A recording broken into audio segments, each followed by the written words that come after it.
Hello दोस्तों, welcome back to my channel.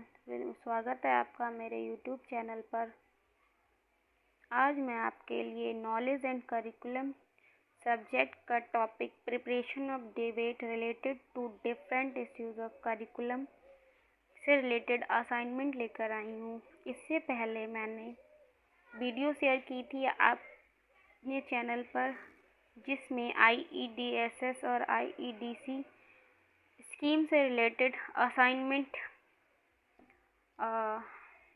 डाला है मैंने। आप उसे देख सकते हैं। उसमें जो दिव्यांग बच्चे हैं उनके लिए 2 स्कीम लॉन्च की गई थी।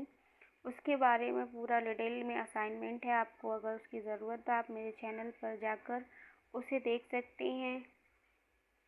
और भी अगर आपको लेसन प्लान वगैरह की वीडियोस चाहिए तो वह भी मैंने अपने चैनल पर अपलोड कर रखी हैं। आपको उससे रिलेटेड और भी वीडियोस चाहिए तो प्लीज़ कमेंट ज़रूर कीजिए। आप लोग कमेंट नहीं करते हैं तो पता नहीं चलता है कि आपको और किसी चीज़ की नीड है या नहीं है, आप ज़रूरत है या नहीं। तो मैं उससे रिलेटेड वीडियो डालूँगी तो मुझे ज़्यादा अच्छा लगेगा, वरना मैं अपने पास से तो वीडियो बनाकर डालती ही रहती हूँ। सो चलिए ठीक है दोस्तों, फिर हम आज स्टार्ट करते हैं अपना नेक्स्ट असाइनमेंट। जो पाठ्यक्रम में जो भी कुछ इश्यूज होते हैं उससे रिलेटेड एक डिबेट प्रस्तुत कैसे करनी है वह इसके बारे में जानकारी देखते हैं क्या क्या है। देखिए दोस्तों, पहले हम करिकुलम क्या होता है, पाठ्यक्रम क्या है, उसको डिफाइन करेंगे इसके अंदर। तो व्हाट इज़ करिकुलम? पाठ्यक्रम हिंदी भाषा का शब्द है।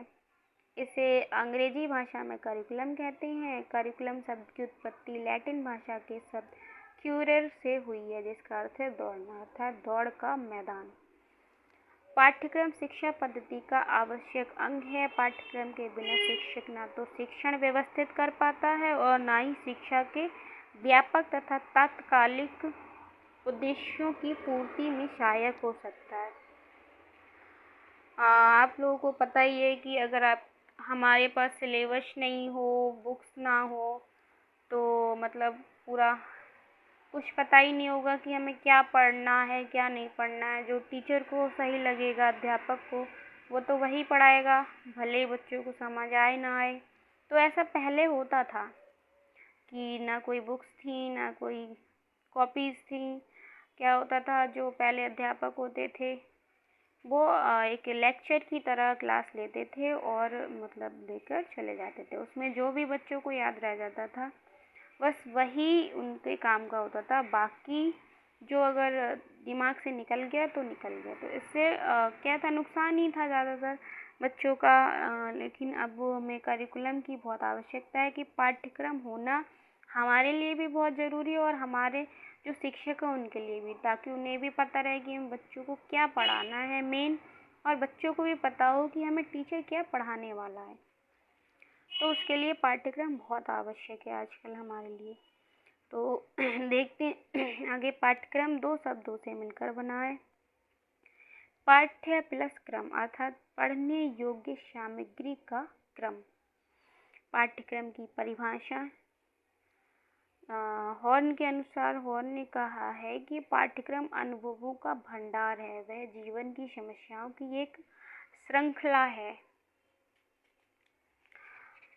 जो जीवन में समय समय पर प्राप्त होती है। उसके बाद क्रो एंड क्रो ने एक परिभाषा दी है, जिसमें बोला है उन्होंने, पाठ्यक्रम में विद्यार्थी के वे सभी अनुभव सम्मिलित हैं जिन्हें वह स्कूल के अंदर या बाहर प्राप्त करता है। नंबर 3 है फोवेल के अनुसार। फोवेल ने कहा है कि पाठ्यक्रम को मानव जाति के संपूर्ण ज्ञान तथा अनुभवों का सार समझना चाहिए। नंबर 4 है मुदालियर आयोग के अनुसार। पाठ्यक्रम वह है जो छात्र के जीवन के प्रत्येक बिंदु को स्पष्ट करता है। ये कुछ परिभाषाएं थी पाठ्यक्रम की जो कई साइंटिस्टों ने दी हैं, जिसमें से 3-4 परिभाषाएं हमने आपको बताई। नेक्स्ट है हमारा पाठ्यक्रम की आवश्यकताएं, नीड ऑफ करिकुलम। तो क्या क्या नीड्स हैं करिकुलम की? देखिए, समय एवं शक्ति की इसमें बचत होती है। मतलब हमारे पास प्रॉपर पाठ्यक्रम सिलेबस होगा तो हमें ये पता है कि हमें ये पढ़ना है, इसके सिवा कुछ और इधर उधर का नहीं देख। इससे क्या होगा कि हमारे समय की बचत होगी और हमें इधर उधर कुछ खोजना नहीं पड़ेगा। इससे हमारी मानसिक शक्ति भी थोड़ी बच पाएगी। नेक्स्ट है, पाठ्यक्रम शिक्षा के उद्देश्यों की प्राप्ति कराता है। पाठ्यक्रम के ही जरिए विभिन्न क्षेत्रों के शिक्षक का कार्य समरूपता एवं एक रूपता के लिए होता है। इससे शिक्षा का स्तर बनता है। पाठ्यक्रम छात्रों को आवश्यक ज्ञान प्रदान कराता है। यह ज्ञान विज्ञान का एक साधन है। इसके द्वारा छात्रों को सुयोग्य एवं कुशल नागरिक बनाया जाता है। उनमें गुणों की वृद्धि की जाती है। पाठ्यक्रम माता पिता का मार्गदर्शन भी करता है। पाठ्य पुस्तकों का निर्माण पाठ्यक्रम के आधार पर ही होता है।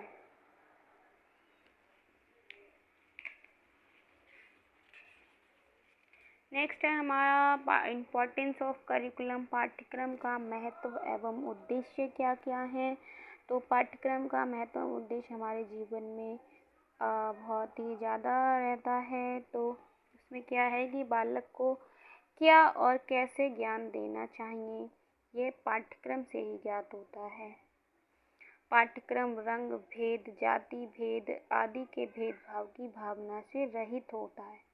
बालकों के प्राकृतिक गुणों एवं शक्तियों का विकास कर सके, ऐसा होना चाहिए पाठ्यक्रम, कि उसके जो प्राकृतिक गुण हैं और जो शक्तियाँ उनका अच्छे से विकास हो सके।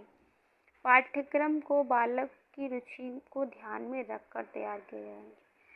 मतलब ऐसा ना हो कि हमने पाठ्यक्रम या जो सिलेबस है वो तैयार कर दिया और बच्चों को उसमें कुछ समझ नहीं आ रहा, कुछ इंटरेस्ट ही नहीं ले रहे हैं, बच्चे मजबूरी में पढ़े जा रहे हैं, जिससे ना उनका कोई फ़ायदा होगा ना पढ़ाने वाले अध्यापक का।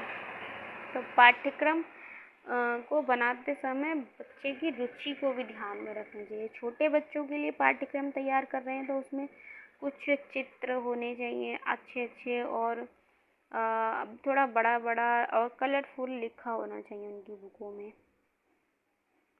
उसके बाद है, पाठ्यक्रम को बालक की रुचियों को ध्यान में रखकर तैयार किया जाना चाहिए। पाठ्यक्रम जीवन शैली से संबंधित होना चाहिए, कि मतलब जो भी वह पढ़ रहा है उसके जीवन में उसका वो उपयोग कर सके, ऐसा होना चाहिए। पाठ्यक्रम बालकों की आवश्यकता के अनुसार बनाया जाना चाहिए। पाठ्यक्रम का आधार दार्शनिक भी होना चाहिए। पाठ्यक्रम बहुत लचीला होना चाहिए, ये भी नहीं कि उसे कुछ समझ ही नहीं आ रहा है बच्चे को पाठ्यक्रम में। नेक्स्ट है इश्यूज ऑफ करिकुलम। पाठ्यक्रम के दोष, मुद्दे या समस्याएं क्या क्या हैं, तो ये आप देख सकते हैं। मैं इसे पढ़कर नहीं बताऊंगी, मेरी थोड़ी तबीयत खराब है, इसको देख सकते हैं। पाठ्यक्रम की समस्याएं निम्न प्रकार हैं। नंबर 1 संकुचित आधार, नंबर 2 सैद्धांतिक। इसको आप वीडियो पॉज करके ध्यान से पढ़ लीजिएगा। वीडियो पॉज करके आप इसे नोट डाउन भी कर सकते हैं। नंबर 3 है पुस्तकीय स्वभाव, शिक्षकों का असहयोग, सह संबंध का अभाव, निष्क्रियता।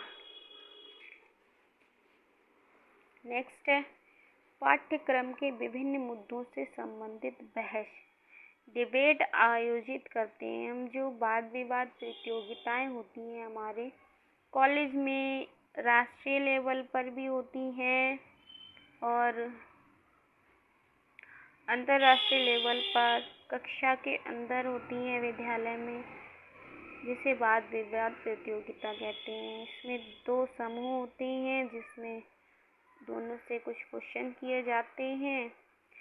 तो उसमें जो भी समूह सबसे ज़्यादा जवाब देता है वो उसको मतलब उस समूह को अच्छा माना जाता है, उसे पुरस्कृत किया जाता है। इससे पता चलता है कि बच्चों में कितना विकास हो रहा है पाठ्यक्रम से रिलेटेड। ये सभी इसके अंतर्गत आता है। देखते हैं, आप स्क्रीनशॉट ले सकते हैं इसका। उसके बाद है पाठ्यक्रम में वाद विवाद विधि की 200 समस्या। कुछ जो हम सिद्धांत या कुछ स्कीम्स लागू की जाती हैं तो वो बहुत हद तक फ़ायदेमंद होती हैं, साथ ही साथ उसकी कुछ न कुछ एक ना एक कुछ न कुछ दोष ज़रूर होता है उसमें। तो इसी तरह इसके भी कोई दोष हैं, कुछ दोष हैं जो इस प्रकार हम देख सकते हैं, देख लीजिएगा आप इसे। नेक्स्ट है हमारा पाठ्यक्रम में वाद विवाद के लाभ, मतलब जो वाद विवाद कंपटीशन कराते हैं हम, प्रतियोगिताएं, तो उससे कुछ लाभ भी हैं हमारे, दोष हैं तो लाभ भी होंगे ऑब्वियसली, ये देख सकते हैं आप। इसमें मेन क्या होता है कि जो विद्यार्थी होता है वो अच्छे से बोल सकता है, दूसरों को सुन सकता है, मतलब अपने जो भी उसके मन में होता है उसको बोलने की उसको पूर्ण आज़ादी होती है। नेक्स्ट लास्ट हमारी ये वीडियो यहीं पर समाप्त होती है दोस्तों। वीडियो अच्छी लगी हो तो लाइक ज़रूर कीजिएगा, अपने दोस्तों को शेयर कीजिएगा, चैनल को सब्सक्राइब कर लीजिएगा। अगर आपको इनसे रिलेटेड वीडियोस चाहिए तो कमेंट सेक्शन में कमेंट डाल दीजिएगा। बस इतनी गुजारिश है आपसे, बाकी मिलते हैं हम नेक्स्ट वीडियो में। तब तक के लिए गुड बाय।